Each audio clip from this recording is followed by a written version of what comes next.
Yan, magandang araw sa inyong lahat at ating bigyan ng reaksyon. Itong ginawa ni Robin Padilla, no, sa Senado. Gusto niyang makipag-away o makipagsuntukan na lang kay Senator Joel Villanueva. Nakakaiya ka, Robin Padilla, dinala mo pa yung basag ulo. Basag ulo dito sa Senado. No, yan ang ating mapapanood dito. Please po, comment down below kayo, like and subscribe kung ano ang masasabi nyo dito kay Robin Padilla, no? Nakakala niya pelikula lang itong Senado, no? Yung Senado po ay bahay ng mga matatalino yan, bahay ng mga respetadong mga senador, no? Pero ikaw, Robin Padilla, dinala mo ang pagkabasag ulo mo sa Senado at hindi mo na nirerespeto ang mga senador na mga magagalang dyan, na mga biyasa na, no? Etong si Robin Padilla, pinaglalaban yung gusto niyang mangyari at gusto siyang sundin.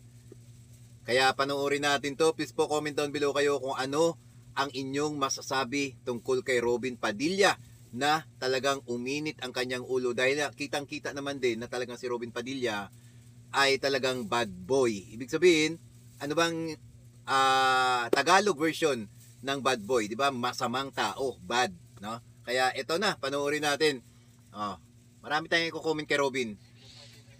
Marami tayong i-comment diyan. Yan.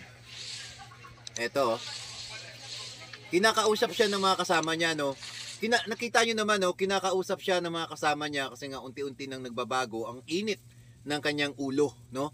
Dito sa usapin tungkol sa impeachment. Alam mo naman, no? Kahit sunugin siya, mangangamoy siya Duterte dahil buong buhay niya nilalaan niya sa mga Duterte, kaya ganito na lang ang kanyang mga pinapakita, ang kanyang pag-uugali, no? Tingnan natin, no? Walang respeto itong si Robin Padilla. Tingnan mo naman sa buhok pa lang, walang galang, no? Siya lang ang mahabang buhok niya na lalaki, wala talagang respeto sa Senado, no? Yung ano pa, yan, no? Makipag-away talaga siya, no? Ibig sabihin, kulang talaga ang respeto ni Robin Padilla sa kanyang sarili at dinadala niya dito sa Senado, no? Ang mga tao diyan sa Senado ay mga respetado yan diyan at mga talagang may talino. Ikaw, Robin Padilla, hindi ka nababagay diyan. Hindi ka nababagay diyan, no? At nire-represent mo pa ang community ng mga Muslim, pero ito yung pinapakita mo. Hindi ko sinasabing masasama ang Muslim, pero itong si Robin Padilla bilang senador ay dapat ipakita niya na bilang isang namumuno na Muslim sa Pilipinas ay pinapakita niya na maganda ang kanyang mabuting kaugalian, no, dito sa Senado. Pero siya pa talaga ang nagpapakita ng hindi maganda dito sa Senado at nire-represent niya ang mga Muslim na dapat na maging mahinahon, pero siya ay naging bad boy at pinapakita niya pa rin talaga ang totoo niyang pag-uugali dito sa Senado. Yan ba ang natutunan mo? Yan ba ang natututunan mo? Ha? Sabihin na natin kung ano man yan. Dapat maging maayos ka. Ayan, pinapakita lang dito, no? Please subscribe kayo, like kayo dyan sa ating channel. Ito po ang Frank React, no? Yan nyo. Grupo ng mga Duterte basag ulo.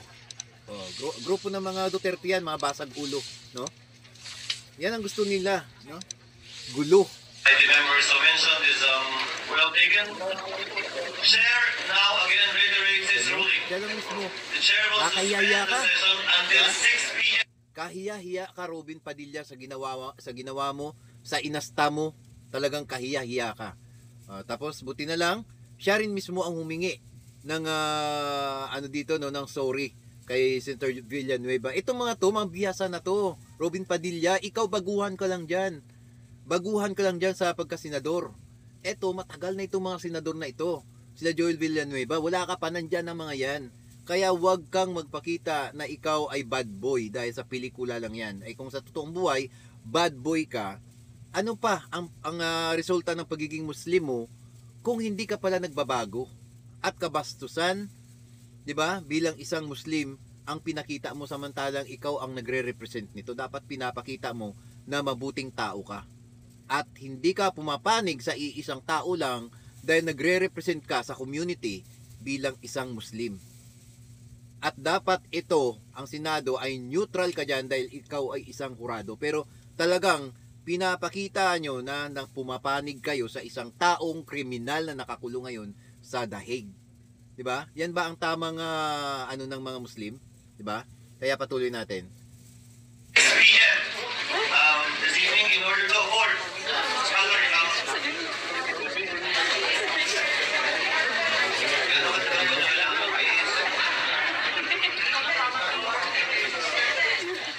short tweet, di ba? Kitang-kita nyo naman, no? Kung sino talaga ang mas mainit ang ulo dito, hindi ang taong bayan, kundi mismo itong si Robin Padilla. Oh, nakakahiya. Nakakahiya ka, Robin Padilla. Isa kang senador. Tapos ipakita mo sa buong madla na ganyan ang inaasta mo. 'Di ba? Dapat hindi ka talaga naging senador eh. Sabagay, last mo na 'yan. Last mo na 'yan na Robin Padilla at huwag ka nang tumakbo talaga dahil hindi ka karapat dapat. Please po, like and subscribe kayo sa ating channel po, ang Frank React. Maraming salamat sa inyong lahat.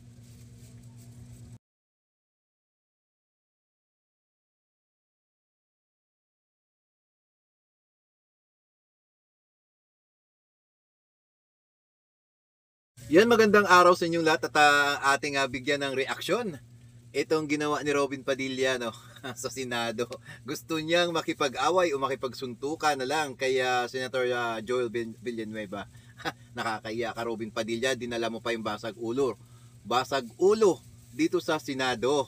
No, yan ang ating mapapanood dito. Please po, comment down below kayo, like and subscribe kung ano ang masasabi nyo dito kay Robin Padilla, no? Nakakala niya pelikula lang itong Senado, no? Yung Senado po ay bahay ng mga matatalino yan, bahay ng mga respetadong mga senador, no?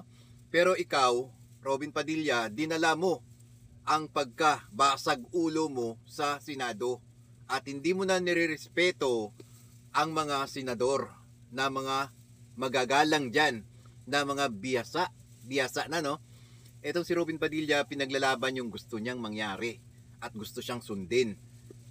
Kaya panoorin natin to. Please po, comment down below kayo kung ano ang inyong masasabi tungkol kay Robin Padilla na talagang uminit ang kanyang ulo. Dahil kitang-kita naman din na talagang si Robin Padilla ay talagang bad boy. Ibig sabihin, ano bang Tagalog version ng bad boy? Di ba? Masamang tao, bad, no? Kaya ito na, panoorin natin. Oh. Marami tayong i-comment kay Robin. Marami tayong i-comment dyan. Yan. Eto. Kinakausap siya ng mga kasama niya, no? Nakita nyo naman, no? Kinakausap siya ng mga kasama niya kasi nga unti-unti nang nagbabago ang init ng kanyang ulo, no? Dito sa usapin tungkol sa impeachment. Alam mo naman, no? Kahit sunugin siya, mangangamoy siya Duterte. Dahil buong buhay niya, nilalaan niya sa mga Duterte, kaya ganito na lang ang kanyang mga pinapakita, ang kanyang pag-uugali, no? Tingnan natin, no? Walang respeto itong si Robin Padilla. Tingnan mo naman sa buhok pa lang, walang galang, no? Siya lang ang mahabang buhok diyan na lalaki, wala talagang respeto sa Senado, no? Yung ano pa, oh, yan, no? Oh, makipag-away talaga siya, no? Ibig sabihin, kulang talaga ang respeto ni Robin Padilla sa kanyang sarili. At dinadala niya dito sa Senado, no? Ang mga tao diyan sa Senado ay mga respetado yan diyan at mga talagang may talino. Ikaw, Robin Padilla, hindi ka nababagay diyan. Hindi ka nababagay diyan, no? At nire-represent mo pa ang community ng mga Muslim, pero ito yung pinapakita mo. Hindi ko sinasabing masasama ang Muslim, ha?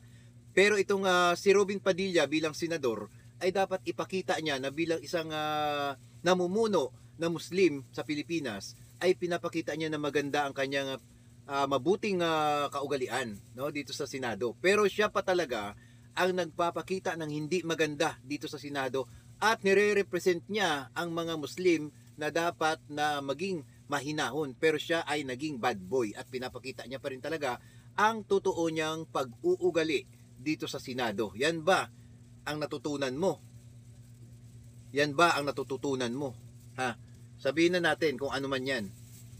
Dapat maging maayos ka. Ayan, no? Pinapakita lang dito, no? Please subscribe kayo, like kayo dyan sa ating channel.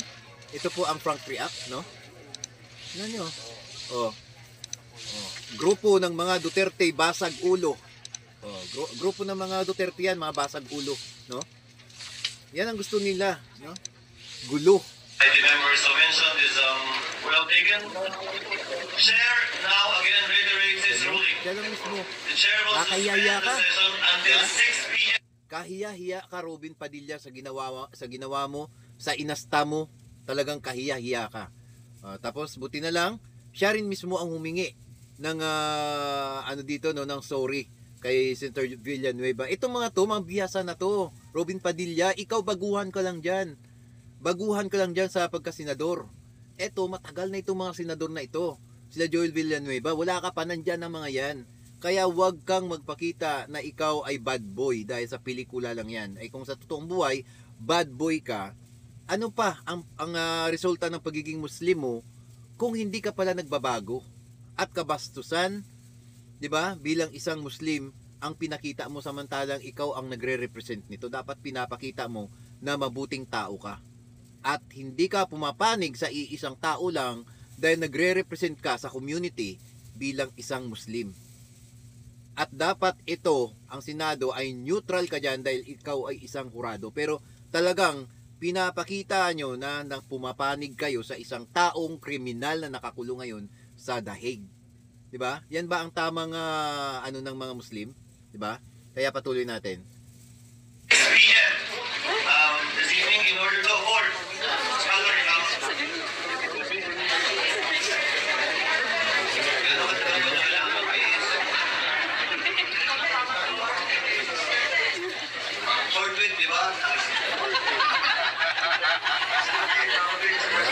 Kitang-kita nyo naman, no? Kung sino talaga ang mas mainit ang ulo dito, hindi ang taong bayan, kundi mismo itong si Robin Padilla. Nakakahiya. Nakakahiya ka, Robin Padilla. Isa kang senador. Tapos ipakita mo sa buong madla na ganyan ang inaasta mo. 'Di ba? Dapat hindi ka talaga naging senador eh. Sabagay, last mo na 'yan. Last mo na 'yan, Robin Padilla, at huwag ka nang tumakbo talaga dahil hindi ka karapat dapat. Please po, like and subscribe kayo sa ating channel po, ang Frank React. Maraming salamat sa inyong lahat.